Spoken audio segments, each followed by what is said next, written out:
பொய்ச்சாமி ஆடுனா தெரிகிற அறிகுறிகள். அது என்னங்க பொய்ச்சாமி? இந்த பதிவு சொல்கிறதுக்கு யாரும் சங்கடப்படக்கூடாது. இருந்தாலும் ஒரு சில விஷயங்கள் நமக்கு நாமே சரி பண்ணிக்கிறணும் அப்படிங்கிறதுக்காக இதை அன்பர்கள்ட்ட பகிர்ந்து கொள்ள ஆசைப்பட்றேன். பொய்ச்சாமி ஆடுனா என்ன, எப்படி தெரிஞ்சுக்கலாம்? ஒருத்தர் சாமி ஆடுறாரு, அவர் பொய்ச்சாமி ஆடுனாருன்னு எப்படி நமக்கு தெரியும்? அதாவதுங்க, தெய்வ விஷயத்தில் எல்லாருக்கும் ஆசை இருக்கும். யார் வேணாலும் சாமி ஆடலாம். அதில் பொய் சாமி அப்படின்னு நம்ம யாரையும் சொல்லிட முடியாது. அவர் ஆசைப்படுறாரு, அந்தளவு அந்த தெய்வத்தை நேசிக்கிறாரு, அதனால் அந்த சாமி அவர் மேலே வருதுன்னு நம்புகிறாரு, அதனால் சாமி ஆடுறாரு. அப்படி ஆடுறதுனால அது ஒரு பொய் சாமியா? அதாவதுங்க, இதில் ரெண்டு விஷயம் இருக்குங்க. தெய்வத்தின் மேலே ஆசைப்பட்டு சாமி ஆடுறது ஒன்று, தெய்வம் என் மேலே பரிபூர்ணமாக இறங்கி ஆடுறது ஒன்று. அப்போ பொய்ச்சாமி அப்படின்னு நான் இந்த இடத்துல எதுக்கு யாரை குறிப்பிட விரும்புகிறேன் அப்படின்னா, ஆசைப்பட்டு சாமி ஆடுறவங்களை நான் குறிப்பிட விரும்பலை. ஆனால் பொய்ச்சாமி அப்படின்னு தெய்வத்தை வச்சு தெய்வத்தின் மூலியமாக ஏதாவது ஒரு ஆசை பேராசைகளுக்காக அல்லது ஒரு சில வசதிகளுக்காக ஒரு சில கௌரவங்களுக்காக இந்த சாமியை நான் தான் ஆடுவேன், வேறு யாரும் ஆட விட மாட்டேன், ஆடக்கூடாது, என்னை தவிர வேறு யாருக்கிட்டையும் வராது அப்படின்னு ஒரு சில பேர் இருப்பாங்கள்ல, அவங்களுக்காக இந்த பதிவை நான் அன்பர்கள்ட்ட பகிர்ந்து கொள்ள ஆசைப்பட்றேன். சரிங்க, பொய்ச்சாமி ஆடுனா எப்படி, என்னென்ன அறிகுறிகள் தெரியும்? ஒருத்தர் பொய்ச்சாமி ஆடுறாரப்பா, ஒரு அம்மா ஆடுறாரு, ஒரு பெண்மணி ஆடுறாங்க, பொய்ச்சாமி ஆடுறாங்க. அதை எப்படி கண்டுபிடிக்கிறது? எது மாதிரியான அறிகுறிகள்? முதல் விஷயம் அப்படின்னா, அவங்க மேலே சாமி வருதுன்னு வைங்களேன், அவங்க பொய்யா சாமி ஆடுறாங்க, அவங்க மேலே சாமி வரல அப்படின்னா, சுற்றி இருக்க யாருக்குமே உடல் புல்லரிப்பு ஏற்படாது. இப்போ என் மேலே சாமி பொய்யா வருது, நான் சும்மா ஆடுறேன் அப்படின்னா, என் பக்கத்தில் நின்றுருந்தாலும் ஒரு 10 பேர் நின்றுருந்தாலும் 10 பேரில் ஒரு ஆளுக்காவது அவங்க உடம்பு புல்லு ஜிம்முன்னு புல்லரிக்காது. அதே சமயம் உண்மையான சாமி என் மேலே வந்துச்சு அப்படின்னா அந்த 10 பேருக்கும் புல்லரிக்கும்.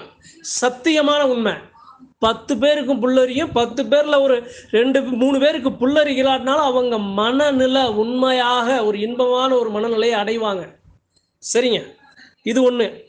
இன்னொன்று என்ன அப்படின்னா, போய் சாமி நான் ஆடிட்டு வேகமாக போய் நான் அந்த ஆயுதத்தை நான் எடுத்துடுறேன். ஆனால் அந்த ஆயுத உருவேற்றம் ஆயிருக்கு. அந்த உருவேற்றமான ஆயுதத்தை உண்மையான தெய்வம் வராமல் நான் வேணும்னே போய் நான் அதை எடுத்துட்டேன் அப்படின்னா, அதற்குரிய கோபக்குறி, அதற்குரிய பலாபலன், அதை நான் போய் தொட்டதுக்கு உண்டான தண்டனை எனக்கு கிடைக்கும். எப்படி கிடைக்கும் அப்படின்னா, எனக்கு ஒரு சில கஷ்டங்களை கொடுக்கும். இனிமேல் அந்த தவறை நான் செய்யக்கூடாதுங்கிறதுக்காக என்னைய பக்குவப்படுத்தும். நீ செஞ்சது தப்பு, இதை நீ செய்யாத அப்படின்னு ஒரு சில கஷ்டங்கள் நமக்கு வரும். இதை வச்சு நாம் தெரிஞ்சுக்கலாம்.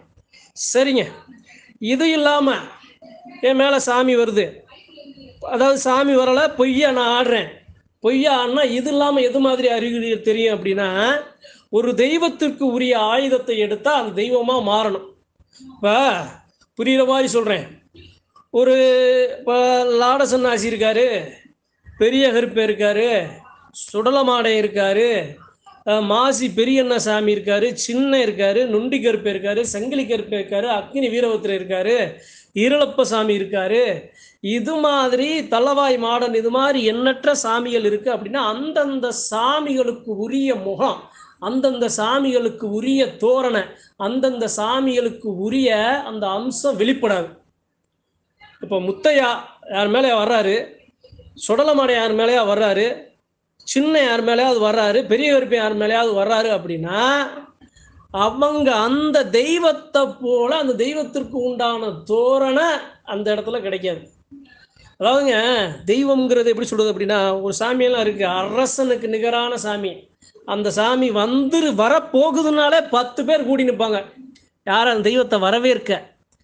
ராஜாவோட அம்சம் கொண்ட தெய்வம், அரசனோட அம்சம், அரசனுக்கு மேலே அரசனே கைகட்டி அந்த தெய்வத்தை அழைக்கிற ஒரு பெரும் அம்சம் கொண்ட அந்த தெய்வம் வரப்போகுது அப்படின்னா அந்த தெய்வம் எதையும் எதிர்பார்க்காது. அதுக்கு முன்னாடி ஆளுங்க நிற்பாங்க, அவர்களுடைய அந்த பணியாட்கள் நிற்பாங்க. அப்பேற்பட்ட மரியாதையை அந்த தெய்வத்துக்கு கொடுக்கும்.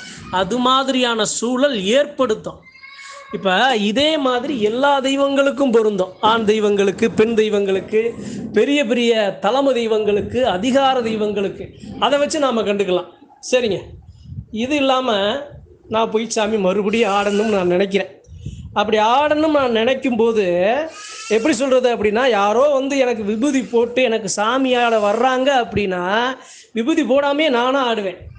முறையாக அழைக்காமல் நான் பாட்டுக்கு என் மேலே சாமி வரும். எப்படியே முறையாக யாருமே என்னை அழைக்கலை, ஆனால் என் மேலே சாமி வரும்.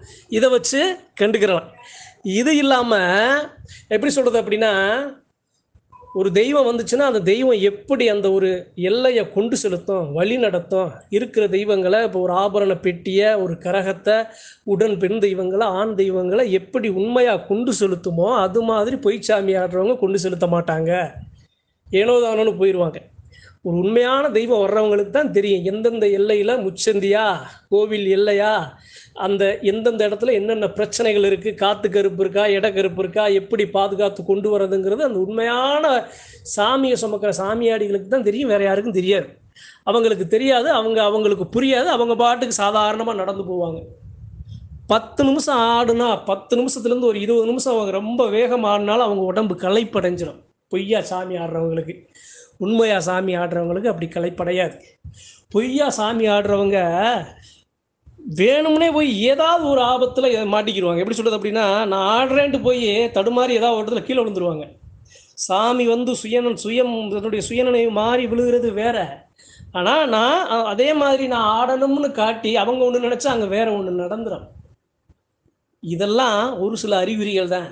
இதை சொல்கிறேன்னு யாரும் சங்கடப்படக்கூடாது. ஏன் அப்படின்னா, சாமியை ஆடலாம், ஆசைப்படலாம், சாமி வரணும்னு ஆசைப்படலாம். அந்த ஆசையில் நாம் ஆடலாம், ஒன்றும் செய்யாது. சாமியே ஒன்றும் செய்யாது. என் பிள்ளை ஆசைப்பட்றானப்பா, என்னை ஆட ஆசைப்படுறான், நான் என்னடா அவன்கிட்ட போய் சொல்கிறது? நான் வரலான்னாலும் அவன் ஆசைப்பட்றான்டா, அவன் ஆசைப்படுறதே எனக்கு மகிழ்ச்சியாக இருக்குடா அப்படின்னு தான் தெய்வம் நினைக்கும். ஆசைப்பட்டு ஆடணும்னு முயற்சி பண்ணால் பண்ணிட்டு போகிறேன் அப்படின்னு தான் தெய்வமே அதை விட்டு போகும். ஆனால் மனசில் ஒன்று, உள்ளத்தில் ஒன்று, வெளியே ஒன்று, சரியான வாழ்க்கை நடைமுறையில் இல்லாமல், விரதம் சரியாக பிடிக்காமல், பல பழி பாவ தோஷங்கள் தீவினைகளை கையில் வச்சு இது போன்ற செயல்களில் ஈடுபட்டு போய் ஆடுறவங்கள தெய்வம் அனுமதிக்காது. அதற்குரிய கோபத்தை காட்டி விட்டுரும். அதனால் பொய்ச்சாமி எப்படியெல்லாம் ஆடுவாங்க அப்படிங்கிறத நான் அறிஞ்சதை ஒரு சில அறிகுறிகள் தான். மறுபடியும் சொல்கிறேன், யார் வேணாலும் சாமி ஆடலாம், சாமி ஆட நினைக்கலாம், ஆசைப்படலாம். அந்த தெய்வத்தின் மேலே உள்ளன்போடு இருக்கிறவங்க கவனிய சாமி வருது, நான் சும்மா கூட ஆடிட்டு மகிழ்ச்சியாக வர்றேன், அதுவுமே பெரிய அழகாக அந்த தெய்வம் வரவே இருக்கும். ஆனால் வேறு மாதிரியான உள்நோக்கத்தோட சாமி ஆடுறது, பொய்யா சாமி ஆடுறது, ஒரு பொய்யான ஒரு தோற்றத்தை அந்த இடத்துல ஏற்படுத்துறது தன்னை மட்டும் ஏமாற்றுவதற்கு சமமல்ல. தன்னுடைய குடும்பத்தை, தன்னுடைய குல மக்களை, தான் வணங்கும் சாமியை, தான் குலதெய்வங்கள் இருக்கும் இருப்பிடம் எல்லாத்தையும் ஏமாற்றுவதற்கு சமம். அதனால் பொய்யா சாமி ஆடணும் அப்படிங்கிற எண்ணம் யாருக்குமே வரக்கூடாதுங்க. அது நல்லதில்லை, ஆரோக்கியமானதில்லை. அதனால் நான் அறிஞ்சது அன்பர்கள்ட்ட பகிர்ந்து கொள்ள ஆசைப்பட்டேன். நன்றி, வணக்கம். மற்றும் ஒரு பதிவில் சந்திப்போம்.